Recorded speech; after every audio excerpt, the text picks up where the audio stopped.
மாடு தான் பட்டியல் அடைப்போம், ஆடு மாடு தான். ஆனா புதுசா கண்டுபிடிச்சிருக்காரு, மக்களையும் ஆடு மாடு மாதிரி ஆக்கிட்டார்.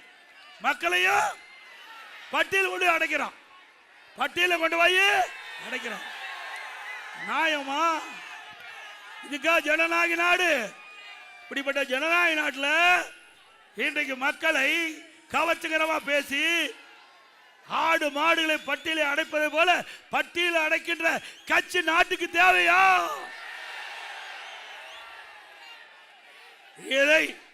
இதை வேடிக்கை பார்த்து கொடுக்கின்ற அதிகாரிகள் சட்ட நீதியாக நடவடிக்கை எடுக்கப்பட்டு விட்டால் அவருடைய பதவிக்கு யாரும் பொறுப்பல்ல. அவரெல்லாம் சட்டத்தை முன் நிறுத்தப்படுவார்கள். சட்ட நீதியாக நடவடிக்கை எடுக்கப்படும். இந்த திமுக கட்சி உங்களை காப்பாத்தாது. இங்க இருக்கிற செந்தில் பாலாஜி காப்பாற்ற மாட்டாரு. அண்மையில் ஒரு கட்சி போய் சேர்ந்தது, எந்த கட்சின்னு உங்களுக்கு தெரியும்.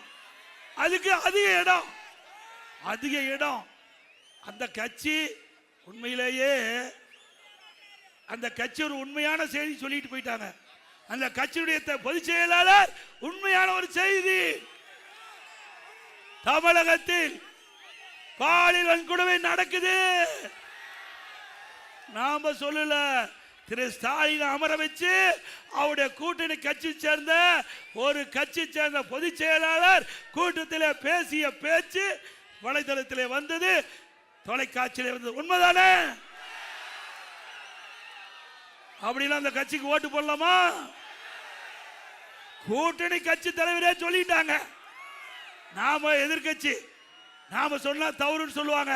ஆனா அந்த கூட்டணியில் அங்க வைக்கின்ற ஒரு கட்சியுடைய பொதுச் செயலாளர் இப்படிப்பட்ட கருத்தை சொல்லிக்கிட்ட பொழுது நாட்டு மக்கள் நீங்க ஒரு நல்ல முடிவு எடுக்க வேண்டும்.